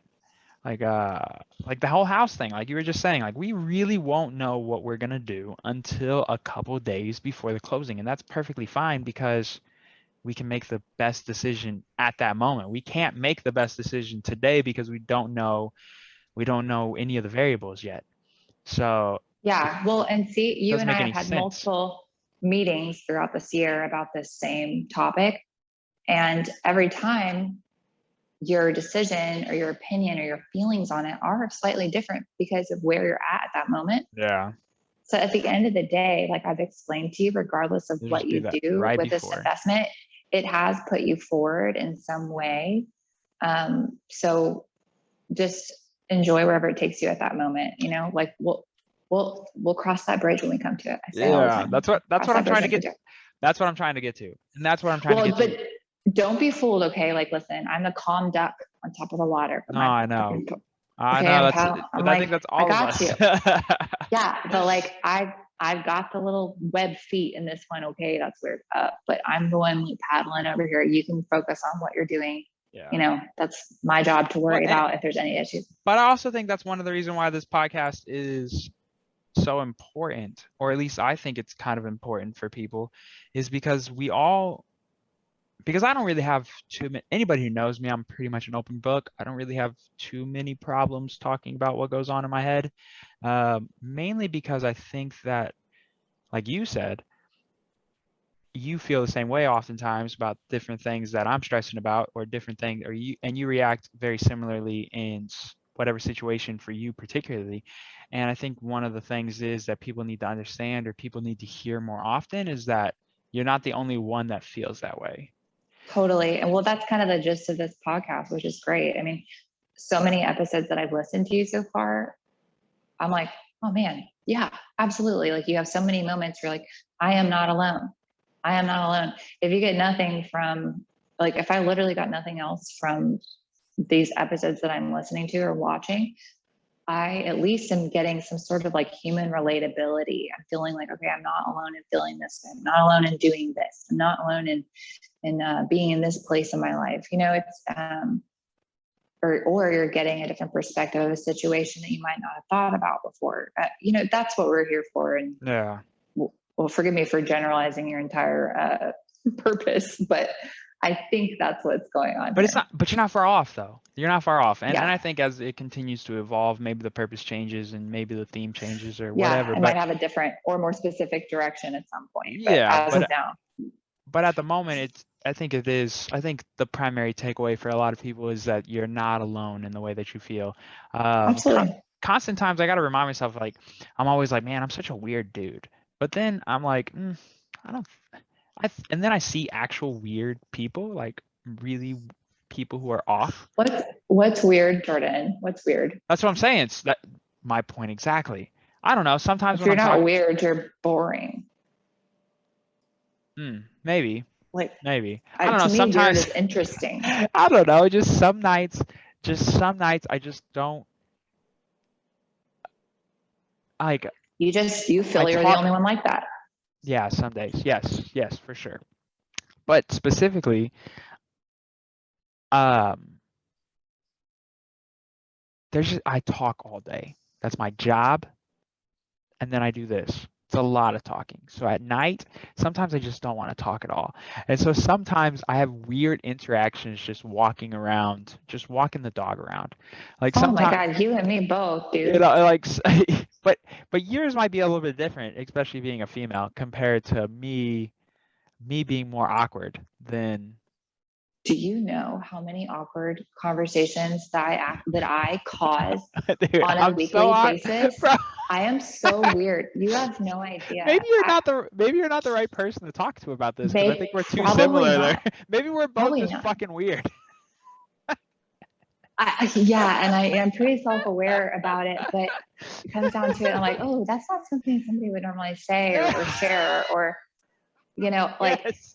Like being a mom and being like mostly spending time with my kids, especially after COVID, it's like sometimes when I would see an adult, I'm just like, blah, blah, blah, blah, blah, like word vomit. You're like, and I was like, Caitlin, that person did not care about what you're talking about. But you know what? Move on with my day. Mine's the opposite. I feel like there's oftentimes somebody may want to have like a little discussion with me, and I'm not having it. Like, I just keep it moving. Like, I just keep it moving. Like, every night I walk by my neighbor's porch. Every night I walk by my neighbor's porch, and she's always on the porch, and I always wave, and she says, hey, and then usually I will mumble or utter something along the lines of like, what's up? But it'll usually be in this, now mind you now, most of the time I may or may not be high. Most of the time. High on life. Yeah, high on life. But I'll just walk by. I don't know. It's if sometimes you know what you're trying to I think the exact feeling that you're trying to describe right now is when like you're at a restaurant and a hostess seats you and they're like, have a great meal. And you're like, you too. And then you're like, sort of, or sometimes I'll avoid the dog park if there's people in there, because sometimes I'm just like, I don't want to have the small talk. Like, I don't want to have these. That's all right. Sometimes I'm just like, I don't want to have these odd conversations where we That talk is about not weird. where we talk about these things that we don't care about. My husband being in hospitality and service and talking to people all day. I mean, if you meet I'm sure he's way more like charming than I am. He's very like warm and welcoming and like it just kind of puts everybody at ease. And he does that all day. But then when he gets home, he's like, he's done. He doesn't often want to make social plans. And that can get really frustrating for me because like as a family unit, people don't want to just spend time with me and the kids. And by people, I mean like my family, his family, our friends. But often me and the kids are the only people who are either physically or like mentally available because he spends all day not only talking to people, putting on a face, putting on this show basically, which it's not completely, it's not completely disingenuine. It's just, no, but I get it is what it is. I get what you're saying. There's certain things hospitality. There's certain things you can say. There's certain things you can't say. You can't fully be yourself and be employed. And you can't unload your feelings on somebody who's trying to like have a relaxing meal or a stay at a hotel, or like you're there to basically worry about them. So he gets home and he's spent. Yeah. And sometimes I'm like, how's work? And he's like, I'm sorry, babe, I just don't want to even go there. And I'm dying inside because I haven't talked to an adult all day. And I'm like, please tell me some server drama. Like, I really want to hear what so-and-so is doing. Did they wear that damn like scuzzy outfit again with the armpit stains? Or did they like, just tell me, give me something. I want give me some dirt. Come on. And he's just like, I can't. And I understand, and I totally get it. And he gets home, and I'm like, so, and he's like, I love you, but no, I'm not doing that. I can get that on both sides. I get that. Yeah. Yeah. But it's true though, because I mean, I have to not act.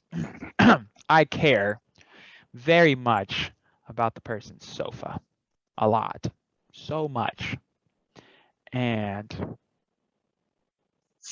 you're like, I don't know, how many butts does it need to fit? Like, come on. It's sometimes it's pretty rough, because like you said, he has to put on this facade, and it's not completely disingenuous, and I'm not being disingenuous when I'm at work, because half the time it's very apparent that everything that's coming out of their mouth, I'm like, but I don't know. I don't really know. We got off on a tangent, and I don't really know where I'm going at this point. But the thing that, if you take anything away from this tangent, is you're not alone, probably. However you feel, whatever it is, there's somebody else who probably feels the same way, or you'll be surprised. Maybe the majority of us feel that way. And I think a lot of people grew up in a time where it wasn't as acceptant to like openly talk about it.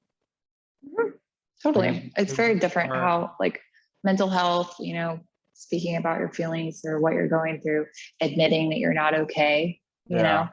But there's some people that would make the argument that they would say that we've created more mental health problems by talking about mental health problems. And so then that's a whole other struggle too, though.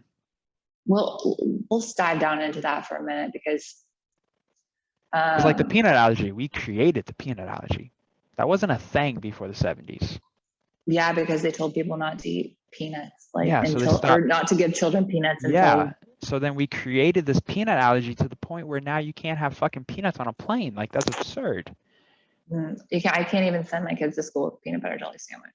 But that's so crazy. What would I do with a peanut butter jelly sandwich? Could you imagine? You have to realize why at this point. We're just talking about at this point now, not why we got here, but like like a 3-year-old doesn't know to not share their sandwich with the kid next to them, and it could literally kill the kid. So it's like, this is a peanut free classroom. Sometimes if your kid's in a class that doesn't have a child with peanut allergy, it's okay, but it just depends. And small inconvenience for me to keep someone's child alive, no problem. But yeah, it's kind of But I wild want a how we peanut got butter and there. jelly though. Yeah, well, she can have one when she gets home. Nah, fuck that. I want one in the middle of school.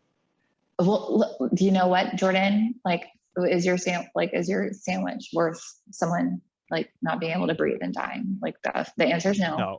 No, but it's not my fault that they can't have peanuts. You're right, but it's not their fault either. Why am I being punished for your parents' inability of giving you peanuts when you were a kid? That's not actually, I don't think it's that direct. Not fully, yeah. But there is some correlation between. I think people started giving like powdered peanut butter or powdered peanut when their kids are younger. It's crazy because I'm not that far removed. I can't remember when I started giving my kids peanuts. I feel like it was 1 at 12 months. Yeah. Or maybe 6. I don't remember, to be honest with you. I have no idea. What'd you give them first? Fruits or veggies? You always start with veggies, because if you give them fruits first, they won't eat their veggies. Because I wonder if that's a wives' tale. You think is that an actual thing? I've heard that multiple times. It's 100% a thing. I mean, it's not a wives' tale. It's actually just common sense if you think about it. If you feed a child something extremely sweet first, it's going to taste better to them. Because, I mean, TMI, but breast milk is sweet. Like, it tastes it's sweet. So I hate to be a bearer of bad news, but Google disagrees. Google can, whatever, Dr. Google, you know where you can go. Giving your baby a fruit as a first solid will cause baby to reject and dislike veggies. Truth. The order of the food introduction really doesn't matter. Some say introduce vegetables first so that your baby does develop a sweet tooth for fruit, and then I don't know what else the rest says. At the end of the day, you're not going to ruin your child by giving them peaches first instead of avocado. Like, I don't know. You might. What if because you gave that kid peaches first instead of an avocado? Listen, I gave my kids 600-pound show. I don't think that has anything to do with that. And to be honest with you, I gave both my kids vegetables first, and they eat like shit. So, like, I don't know what to tell you. Like, at this point, they eat a lot of frozen Dino nuggets. Your kid's 3. Whose fault is that? Okay. She's not running the show. You are. She's also tiny and has been 29 pounds for like 2 years. And my mom worry takes over, where I just don't want her to have an empty stomach. That child, by the way, eats snacks constantly. Oh, yeah, she has my husband's metabolism. Yeah. I mean, hopefully she'll be all right. I don't know. I'm doing my best over here. I'm sure she's fine. I'm a working mom. She'll be fine. I can't have her screaming all day for what she wants to eat. Like, I'm over it. She'll be fine. Over it. No, she'll be fine. She will be fine. No chances she ends up on my 600-pound fiance. Is that the show? No, what is that show? It's my 600-pound life. Yeah, that one. You would know. You would. I've never watched it, but you mixed it up with 90 Day Fiance, which I know. No, I know. I was being slightly sarcastic. I've not watched that one, but I'm sure it's great. Isn't it so crazy? Anyway, but we were okay. I think we were going down the mental health road. Hold on. You're right. Because I want to talk about what it was like when people didn't talk about things. Okay.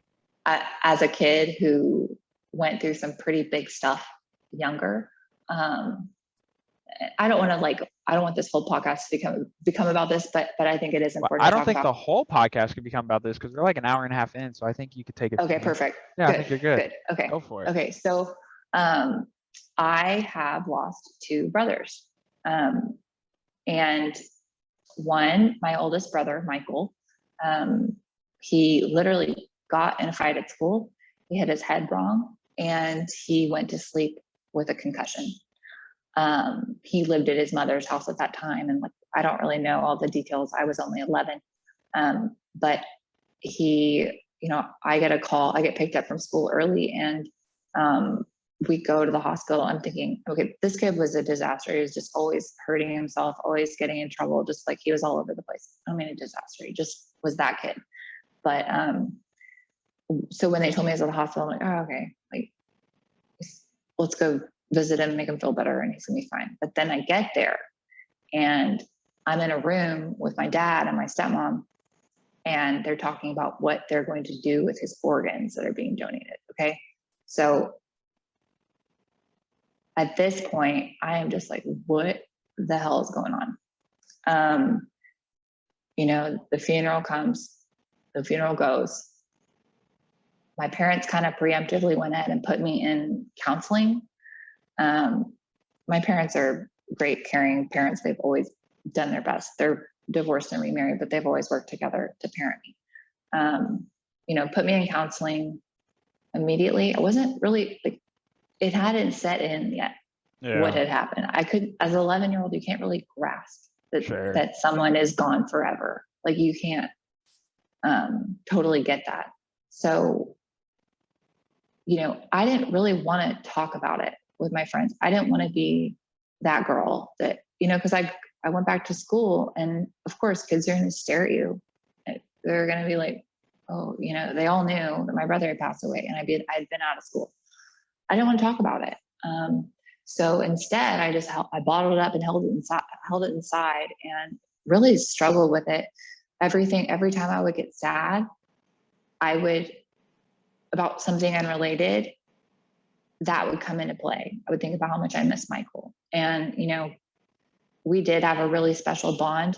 My younger siblings were much, much younger than me, like 9 and 10 years younger. And so I didn't really like have an opportunity to, you know, have that with them yet. But I missed him terribly. And, you know, just to give you an example, when I was born, and I think he was like 7 or 8 years older than me, he literally brought me to school for show and tell. Like I was the thing that he wanted to bring to show and tell. And like, I have a hard time not crying when I think about it because it's just so freaking sweet. But, you know, I don't think I really realized that like that was what was going on when I would get sad about anything else that was going on. He was coming up. It was because I was suppressing that. And come, I think like freshman or sophomore year in high school, here I am, this kid who is like super happy on the surface. I literally was voted class clown. Like I'm in the yearbook, like goofing around, but at that point, I was in therapy twice a week. Yeah, like, you're just finding a way to cope with it. There's just no way of coping with it. Yes. So humor was a way for me to do that. And I've got a real dark sense of humor. I think that has to do with some of the trauma that I've been through. And then unfortunately, again, I lose another brother again, much later in life. I think it was 2013. My brother Logan passed away, and that was a much more complicated loss. He suffered with addiction, and we were pretty ignorant to what was going on. You know, we knew he smoked a lot of weed. My parents had feelings about that. Based on what I was around growing up, I didn't really think that was a big deal. So I just thought he smoked a lot of weed. He managed to play college baseball. He graduated from college. You know, he was doing all the things that he should be doing. He just seemed a little slow, right? Well, turns out he had a sports injury in baseball, and he was prescribed opioids, Oxycontin, I believe. And he became addicted. And, you know, I'm not from like, you know, we're not billionaires. And I think he was still just a college student. He can't afford to buy oxys, like they're extremely expensive. So, you know, you go to get drugs, and you run into some people who don't really care about you. And I say, well, just do heroin. It's like literally like a tenth of the price, and you get bang for your buck. And he was doing that. We had no idea, we had no clue. Like, until, you know, he ended up going to rehab. That was the result of him getting a DWI, and then he like got in trouble on probation, and then he had to go. So he gets out, and he seems so good. Like he's living with my parents for a couple months, and just to kind of like, you know, get ready for his next step. He has a son, I should mention at this point, a young, like an infant child. You know, so he's getting himself back together, and he gets in a new apartment, and then literally 10 days later, he overdoses. and that's it. And it happens a lot after people get out of rehab, because when they relapse, they do the same amount of drugs that they did before they were clean, and their body hasn't built up that tolerance again. So they're just done. They don't get another chance. They don't get a warning. I don't think he wanted to die. I mean, Logan was one of the coolest people I've ever met. And so Logan was I don't have any full-blooded siblings. We're all half brothers and sisters. I'm the only sister, but he was my legal half brother. My Angel, the stepmother, that was her son, and then my father legally adopted him when they got married. So he was only a year and a half older than me. So we were buds. We didn't fight too much, and this guy, everybody who met him, all they can talk about is his hugs and his smile. He's just one of those people. When you're around him, you felt like you were at home, and nobody would have guessed that he was struggling with that. Nobody. Logan, what? No, absolutely not. But he was, and mental health issues. He didn't feel like he could talk about it. There was some sort of demon inside of him that he felt was too dark to share with anybody, that he needed to do drugs to numb whatever he was feeling instead of getting help. And have we created more issues? Based on my life experience, I don't think so. Yeah, maybe they're just it almost appears as if we created more issues, but it's just because more people are being vocal about it. Yeah, and a normal, what's normal, but a child isn't going to do something that they see on a movie or hear about if they weren't already kind of in what is it? I just blanked. If they're not already in a bad place, so I feel like it's important to talk about what you feel. It's important to reach out to those that you love. Nothing's too dark to share. If one person can't handle it, I bet you they'll find somebody who can help you. And if somebody judges you for it, screw them. Because our minds are all a dark place at some point in time. And grief is a hard thing to go through. That's probably been my biggest mental and emotional challenge throughout life. But I believe that it's made me who I am. It's changed the way I love people in a good way most of the time. I might have some attachment issues. I'm worried somebody might just disappear at any point because it's happened. But, I think it's important that we just talk about it. I don't think it's a bad thing. I don't think it's taboo. Yeah. No, I mostly agree. I agree. I think we should talk about it.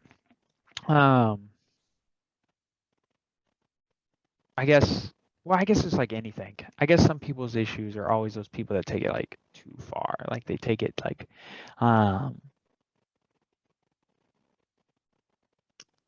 where I know where there's always so for instance, cancel culture. There's some of it that's pretty good. You're oh, okay, yeah, that makes sense. He probably shouldn't be working there no more. Yeah, fuck that dude. But then there's just those people who just want to continue to raise that bar higher and higher and higher and higher and higher. They gotta be the most woke, or they gotta be the most social justice-y. And I feel like sometimes we can do that with anything that we do. Whether it's talking about mental health, then you got some people who just want to try to raise that bar higher and higher and higher. With the whole the recent thing, I guess somewhat recent thing with the whole pedophilia and all that, and how people were trying to almost try to, I guess, dive into that behavior and accept it almost. That's one I can't. Yeah, that's an odd one, right? That's one that's they think that because it's okay to be gay, or they're well, what? This is who I love. Or I'm yes, a child can't consent. It's a slippery slope. How are you supposed to tell that person no? that's how he feels deep inside. Hi, kid.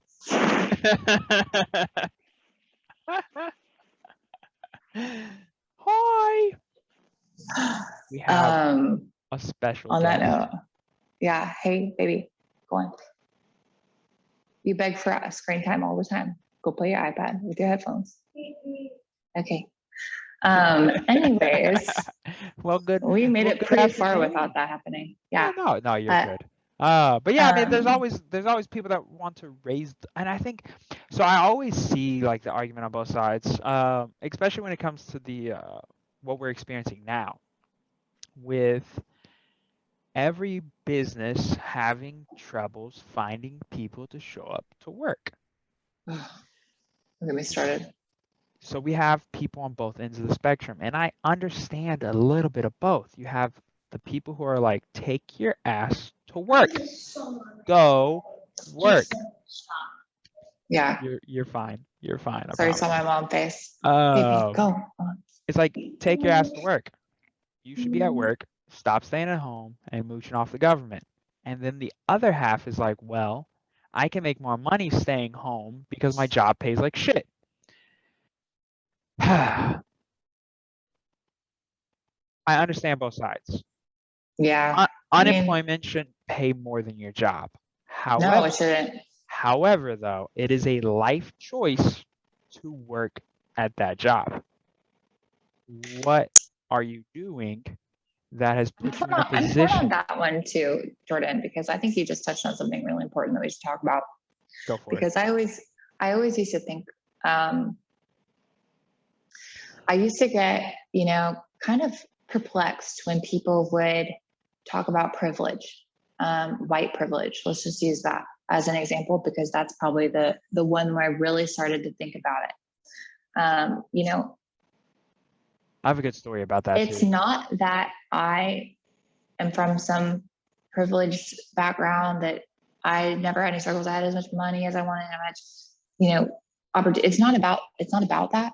It's not that I'm rich and I was able to do whatever I wanted because I'm rich, but you have to think about it as more of the opportunities and the choices that were presented to you. So where, like in my particular upbringing, I had a lot of good choices to make.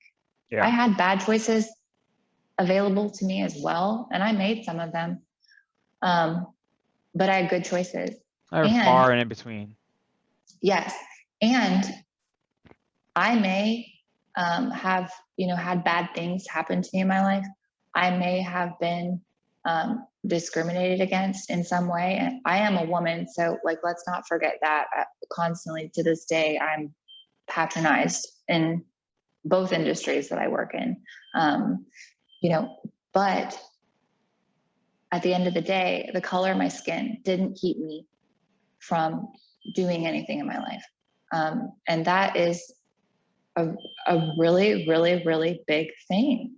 It is. I don't have to worry about my kids walking out in the street and riding their bikes around and being mistaken for, criminals and being shot, like those things, they're not arguable. Like they're not, when people say Black Lives Matter and this is all lives matter. Okay, well, let's look at this as an equation. Okay, if all lives matter, all of them, that can't be the same. Like it can't be true unless all of them matter. So if Black lives don't matter, then all lives don't matter. If Asian lives don't matter, we've been seeing a lot of discrimination against Asians. If Asian lives don't matter, all lives don't matter. So I just, you need to be willing to listen. If something triggers you, if you're raised a certain way in a certain environment around certain people, I know it's hard to have a new outlook, but you got to be willing to listen. This society, we're not going to get anywhere as humans if we just all keep pointing the finger. Because, I didn't understand what Black Lives Matter meant before. I didn't understand what privilege meant before. I didn't understand what white privilege. All of these things are things that used to confuse and upset me. But because I was able to be open and listen, because I genuinely care about my Black brothers and sisters, about my Asian brothers and sisters. Like, if you keep your focus on that, you know, you can learn what you need to learn. Yeah, no, and I agree. And I think the key to everything you said is listening. I have constantly noticed more and more, especially with COVID and how antisocial people got during COVID, which is a whole nother conversation. I've noticed more and more that people are shocked when you're actually listening. That's why the small talk bothers me so fucking much. And that's why just some nights I don't want to deal with it. I don't want to go talk to you while we're sitting at the dog park for 5 minutes. I just don't want to, because people don't usually listen. So more and more people are shocked when they meet somebody who's actually listening to what they're saying at that moment, and that they respond back to what you said, or when they see you again, they bring up what you said 2 weeks ago, and you're like, oh, you're actually paying attention. Like, every once in a while somebody will shock me and bring something up, and I'm like, oh, okay, so you actually pay attention. But 9 times out of 10, I know if I'm saying something, it's probably going in one ear and out the other. That's why I don't even bother half the time. And listening is so important. And to the story that I have for this, so it's funny because I witnessed some straight white people shit the other day that I still can't fathom. And I'm going to say this in a joking manner because it's funny, but it goes seriously to what you were just talking about. But the story is kind of funny, and I'm going to make fun of it because it was some white people shit for sure. So I'm at work and this family gets out of this truck. White people. They're walking to the front door. There's a nicer truck that they were admiring. And so, you know, when you walk by a Lamborghini on the side of the street, you look at it, you keep walking. Might even take a picture with it. Yeah, you might take a picture with it, but you don't do what they did. So they're admiring the truck from a distance at first. And I'm like, okay, you know, it's a nice truck, da da da da. This motherfucker walks to the passenger door and puts his face on the window and looks in, and then proceeds to walk to the back of the truck, pick his kid up, and look in the bed of the truck. And I'm watching this go down with a coworker. I'm watching this whole thing go down, and I look at him, also a white male, shout out to Dustin. I look at him and I'm like, bro, this is some white people shit. Where did you grow up that you felt so comfortable to look in someone else's car, to put your face against the window like this? Who does that? Like, I was so blown away because where I'm from, I don't know if that has, bro, where I'm I don't from, think that has anything to do about your color. I think that has to do with your mama didn't raise you right. That's stupid. No, but no, hold on. I'm going to tie this in though, because it does. Because you have to feel fairly comfortable in order to do that to somebody else's truck in a public right. in a public That nobody's area. Going to assume that you're nobody's a criminal. that nobody's gonna assume that you're gonna break into this truck, that you're not thinking from that perspective. And I'm not saying that this person was doing a bad thing, but what I'm saying is he was thinking from a perspective of that no one would ask him, hey, what the fuck are you doing? Or, hey, sir, are you trying to break into this truck? Or, hey, sir, are you trying to steal this truck? Like, there's or so many no one would things. assault him. Yeah, no one would assault him. Like, you know, like. Yep, that's a whole nother. That didn't even go into his mind. Didn't even come up to him, right? But easily someone could have walked out of the store and beat his ass, and almost rightfully so. And the reason why I say it's some white people shit is because, look, I don't know really anybody else that would have done it. Not like that. Not to the extent. Like, you admire the car. That is a good example. Just like, I can't make it up. It's exactly what happened. I'm still trying to fathom it, because watching it was so crazy. And you know, some people use their white privilege to stand up for their, you know, less privileged brothers and sisters. And some people use it just to be fucking stupid. Yeah. You know, Absolutely. like Absolutely. Or live in their own world. It's a shame. I mean, and I bet you if you would have tried to start a conversation with that person on why they shouldn't do it and all that stuff, they would just be like, it would have been problem, man. Yeah, it would have been futile and pointless. But pointless. Look, man, living in Colleen, that shit would not have. No, well, you just wouldn't do it. You just wouldn't do it. It's just not a smart move. Something bad is probably going to come from that. So he grew up in an area where maybe everybody knew each other. And I'm not saying that he was doing something like terrible. The point is, though, that he didn't have the same thought process somebody of a different race would have, because or maybe he just doesn't get out of the house very much.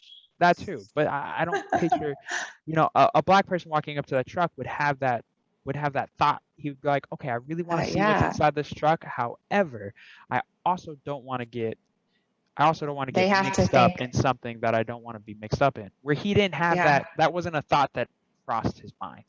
No, they have to think about if they, like, every day nonstop, if they look like they're doing something wrong or not, so that they don't get stopped by some crooked police officer. Like it's not okay. It's not okay. No, and it's wild. And it shouldn't happen. And that's why I feel like there's so many. I know, like, okay, I'll use somebody as an example. And if he listens today, super cool. I have a friend who's from high school that I met. His name's Joshua Roberson, and he's actually a client of mine. And I support everything he does with everything that I have. And he's Black, and he has these open conversations with me all the time about this. And he's probably one of the most, like, upstanding, amazing young gentlemen that you'll ever meet.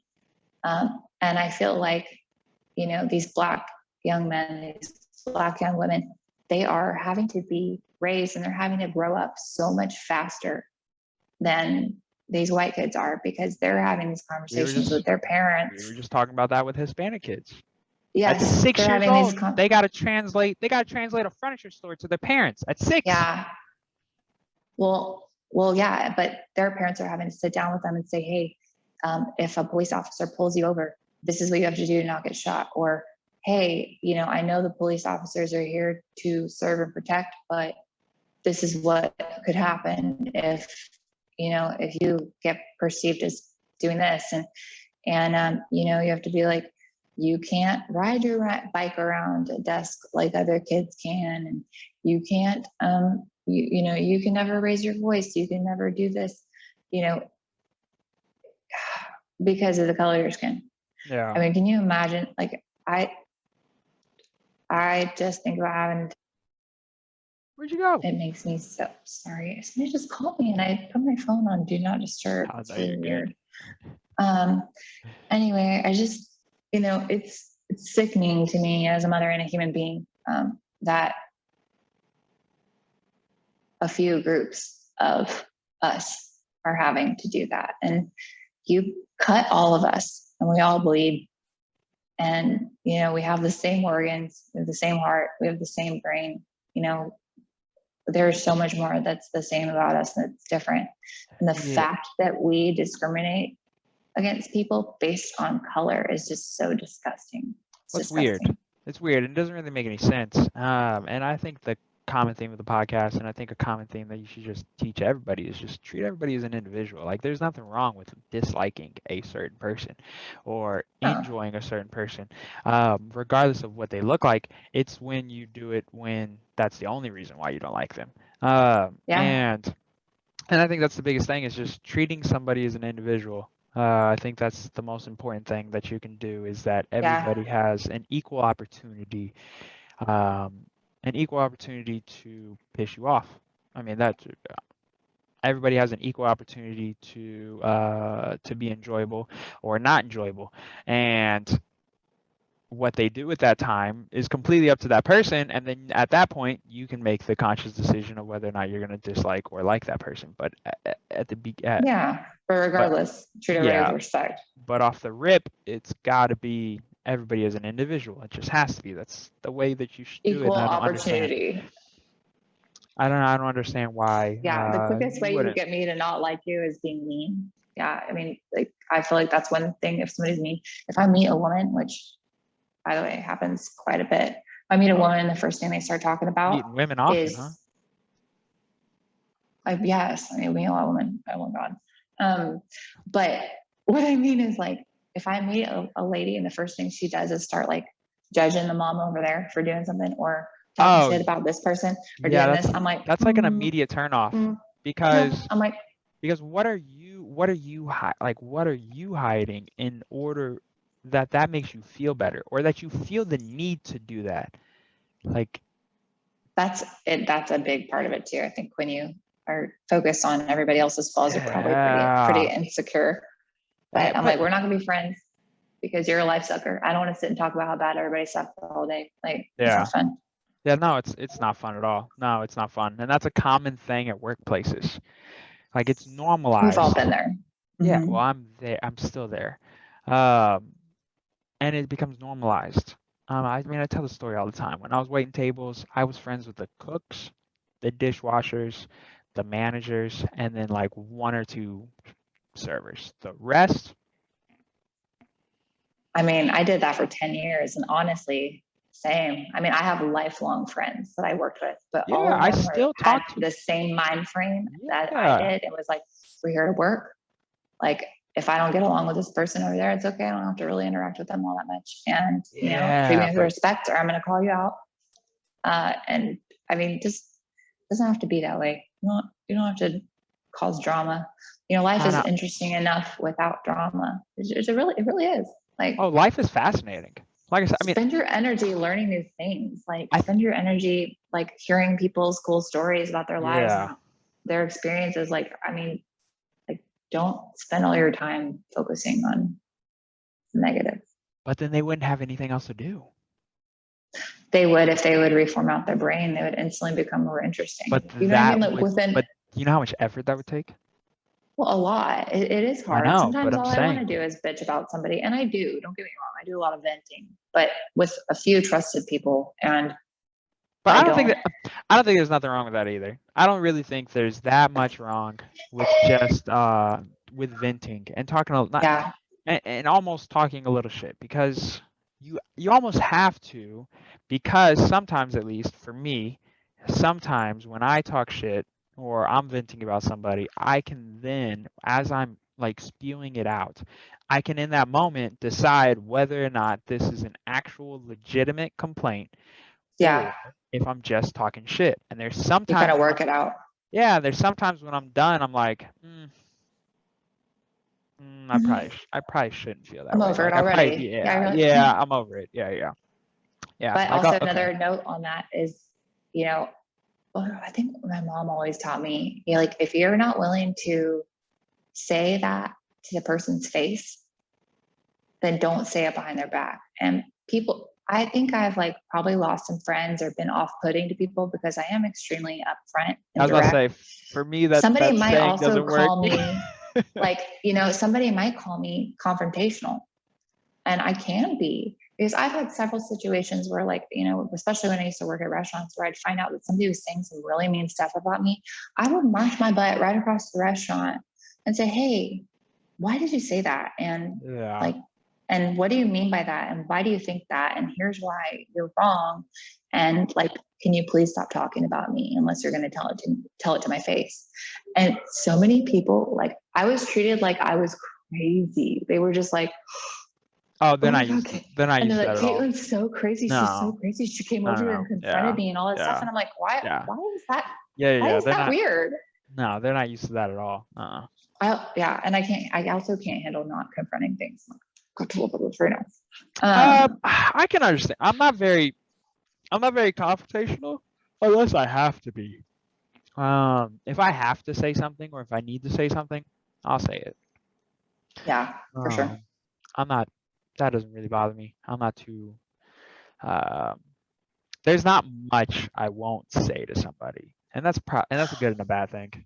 Mostly well, if it's not useful information, if it's not something they can change, okay, what is it called? I think that honesty without tact is cruelty. So if it's not something, it's not something they can change about themselves, if everybody would kind of listen, I mean, bullying would go away. If it's not something somebody can change about themselves in 30 seconds, then you shouldn't say anything about it. It's not like, okay, hey, you have a booger, or hey, you have something in your teeth, or let me fix your hair really quick. Then you shouldn't bring it up. You shouldn't talk about it. Shouldn't talk shit. Maybe. I don't know. The world wouldn't be that fun if we didn't talk shit, though. Yeah, but don't be mean-spirited about it. We wouldn't have comedians.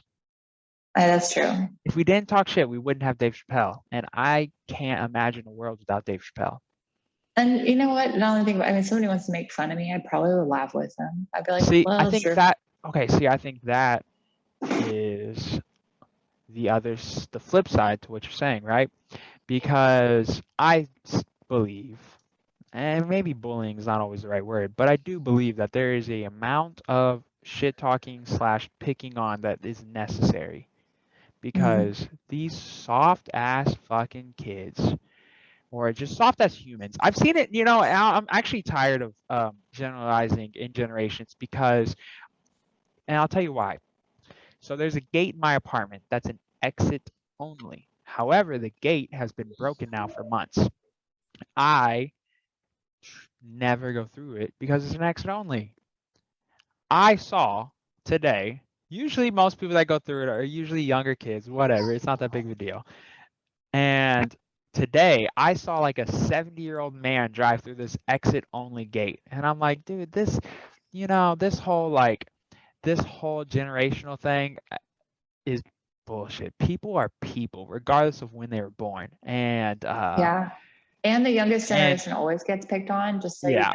Sure. I'm a millennial technically, and I used to hate it because I was like, I didn't ever identify as that, because I've always been an old lady on the inside. But I would still make the argument that we're one of the best generations, but that's a whole nother conversation.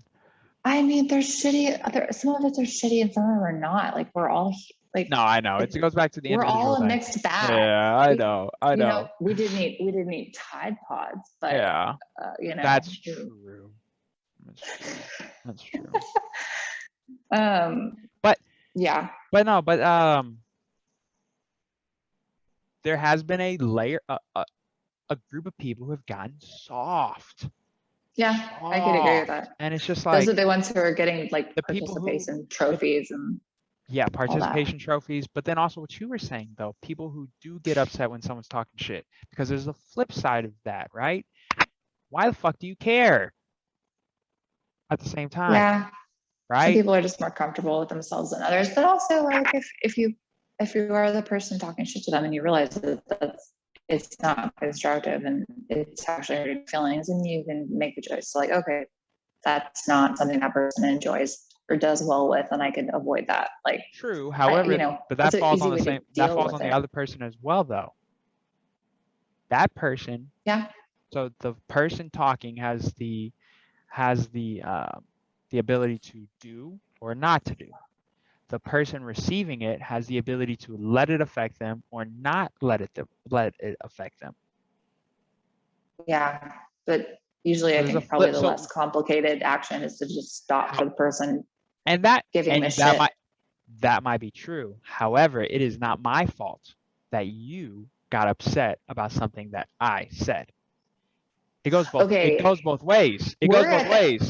Jordan, we are at the end of our session, because you can't. I mean, I guess you could edit this later, right? And chop some stuff out. But we're not chopping. Here's the thing. I don't chop nothing. Listen, this is not good. My time. Okay, I've been to therapy. Therapy's not just for crazy people. Let's talk about it. We went there. No, but completely normalized. And the most recent time as an adult, when I was talking to somebody, just somebody to talk to, I had a lot going on, and I was talking to this therapist, and she was great. She always called me out on all my crap. I actually kind of hated her, because she just was always she's like, actually you're full of shit right now. That should be that. I think that should be a characteristic of a therapist, though. Yes, but some people can handle it. But so that's exactly what I was just saying. That you actually, once you are aware of how a person takes what you're saying, it actually is your responsibility too. So if I let's just use me and my husband.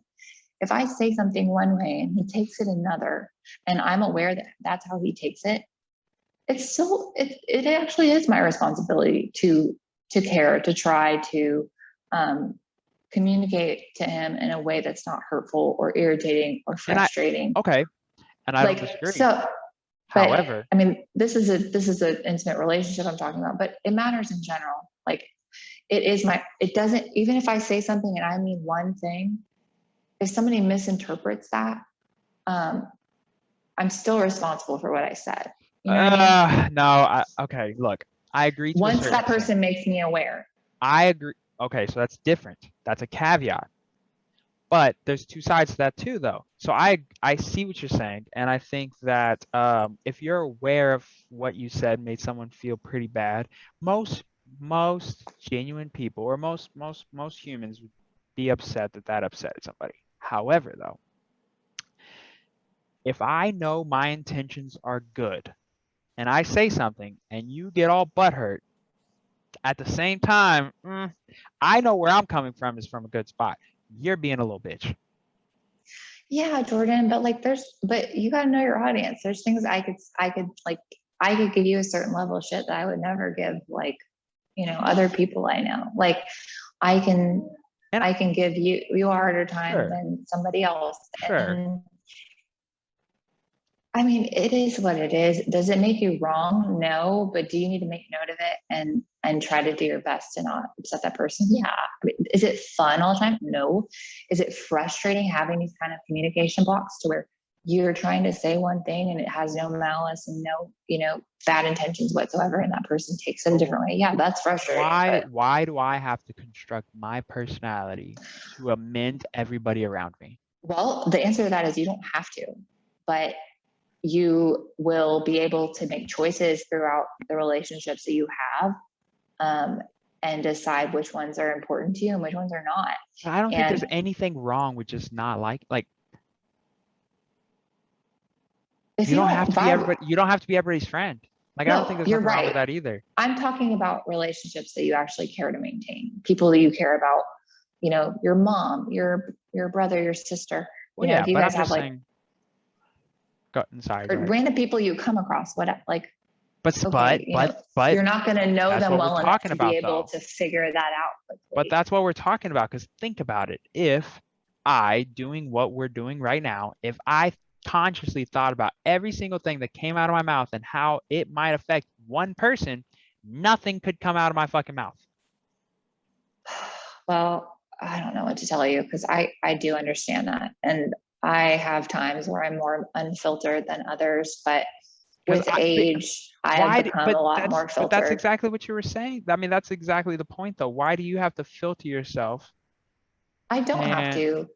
But why would I alienate a group of people when I don't have to, when I could simply change my wording? Or because why do you have to change to amend somebody else? Again, if you know your intentions are good, if you know you are a good person, and you know that 100%, and you know you're a good person, why do you have to change who you are? I think that's the issue. See, a lot of people agree with what you're saying, but then they also agree with this part of it too. And I think that's what the issue with I think that's a lot of people are struggling. I'm not saying you're wrong. And no, I'm not saying you're wrong. That's the thing. I'm not saying you're wrong either. That's what I'm saying. I also understand the frustration of where you're coming from, because I get that. I'm an extremely direct communicator. I have had to soften myself a lot with real estate. Luckily, I'm a mom, so I kind of have like that maternal thing going for me. But I've had transactions, I've had clients that I've worked with where I'm just literally okay, here's this information. Here it is. But like, buying a home is actually a really kind of, it's very exposing. You're literally, it really is it's a scary process. It really is. I can see what you qualified for. If there's an issue that comes up, like, I know your business. Well, it's just scary because it's a big step in life, or at least it's perceived. Yeah. It's perceived to be a milestone, whether or not it really is or isn't. It's perceived. It's the biggest investment that most people make in their entire lives. Exactly. So it is a big deal. It is a big deal. And you need to honor it as such. And sometimes people's worst comes out in these transactions because they are so exposed and it's so uncomfortable and they're so stressed out, especially when in this market, their offers are getting turned down left and right over and over and over and over. You start to feel like, okay, well, I'm not good enough. Like, and then you're on the defensive and like, so I have gladly had to like soften myself or work on the way that I say things, just to make things go more smoothly for my clients who are usually my friends. And I'm glad to do it. It doesn't do me any harm. No, like, it doesn't change who I am. Like, sure, it's fine. And but I don't want to lose clients because people think that I'm too curt, like just because something's true doesn't mean you have to say it. No, I get that. And that's something that I'm working on as well. Yeah, no, and like I said, I don't disagree. I just think there's a fine line between the two. For sure. I don't think that I have to bend and amend to each and every person because they want to take something I said and try to spin it and make it sound like something that it's just not, or make the intention something different than what it is. I don't think that I should have to walk around on eggshells because I made a joke and someone's like, that's offensive. Well, it's a fucking joke. Of course it's going to, in order for a joke to be funny, it has to have some truth in it. That's the only way jokes are funny, because if someone comes up to you and tries to make a joke about you, but they completely miss the characteristic, it's not funny because it's not even remotely true. Like it, so well, that's why your safest bet is to just make fun of yourself when you joke. Or just make fun of everybody. Yeah. Fuck it, pull a Dave Chappelle and just make fun of everybody. No one's safe. No one. People were so mad at that stand-up, and I love it. There's a place called DK Sushi in Austin. Ooh. I don't know if anybody listening has been here. DK Sushi. But DK Sushi. They have karaoke nights, or I think it's karaoke, or it's like, I don't know. Monday night they have karaoke. So they're apparently, I haven't been, but I've heard about it, that we're nearing the end of our time. Toddler is woken up, but they have these nights. The MC to this karaoke, he is so offensive. Oh, dude, that sounds awesome. Okay. It's like he has said that I won't repeat some things I've heard that he said, but you better know that if you probably enjoy it. If you go there, I would. Still doing this. I don't know what COVID did to them, but if you could go to this, you should, because it's exactly that. No one is safe. He will walk over to your table and just say some crap that you never thought anybody would say out loud. But like, see, and I think that is more beneficial than censoring yourself all day long. It is for some people, I think. I just think so. I think it is for more self-aware people. Be more self-aware. Yeah, but I feel like that's something deep in your brain. Because I feel like we're two self-aware people, but we just talked about for 2 hours all the things that we struggle with on a daily basis. So is it though? A lot of people don't know what their problem is. They know that they're not happy, but they don't know what the problem is. Oh, that isn't okay. That is interesting. Okay, you had a good nap. All right, let's let's wrap it up. But that's a whole nother topic, because that's interesting, because maybe that's what makes us different, is that we understand what's wrong with us and we constantly try to work at it even though we know it's wrong. Mommy, he can't hear us. I know he's in my headphones. Yeah, hold on. All right, Caitlin. Sorry. Good talking to you. All right, Caitlin, wrap it up. Let's shout yourself out. Give your social medias. Where can they find you? Where can they hire you to be their real estate agent? Because before you go, I want to say before we wrap this up, Caitlin, you're one of. Hold on. Sorry. Can you hear me now? Okay, go ahead. Okay. So before we wrap this up and you plug yourself, let everybody know social media, where they can hire you, etc. But before that, before that though, you are one of my favorite people, and I'm very happy that we met at Gold's Gym. Oh, likewise. I thoroughly enjoy you. You've made the house process as easy as possible. I really didn't have to do anything. That's my goal. So thanks for saying that. You crushed it. You found us a house in this crazy Austin market that we didn't even get to. We didn't even talk about real estate, which is hilariously ironic. Nonetheless, you're a phenomenal realtor. You're a phenomenal parent, wife, spouse, business owner, the whole 9 yards, whatever it is. You're absolutely wonderful. I really appreciated this. Go ahead, shout yourself out and tell everybody where they can find you. All right. Thank you so much, Jordan. And feel the same. Super glad you're a really cool human. All right. Hi. Okay. So yeah, once again, Caitlin Boudreaux. I am a real estate agent, and if you want to find me, it's Caitlin Boudreaux 512@gmail.com. I won't try to spell that out for you. You can just look below. Because it'll be on the links. You're good. Yeah, because we already know that's a tough one. But I'm happy to help you anytime. I can help with leasing, selling, buying, building pieces of land. I don't do commercial. However, I know some great people who do commercial who I could send you to. So just if you need anything, let me know. And just because I'm out of town in New Orleans does not mean I'm not working. I have a partner in Austin. She's doing showings. I'm doing everything from the phone and the computer. If you need me. Boom. There it is. All right. Caitlin Boudreaux. Thank you so much. Thank you guys. That's Bye. me. Y'all have a good one. Bye. Bye.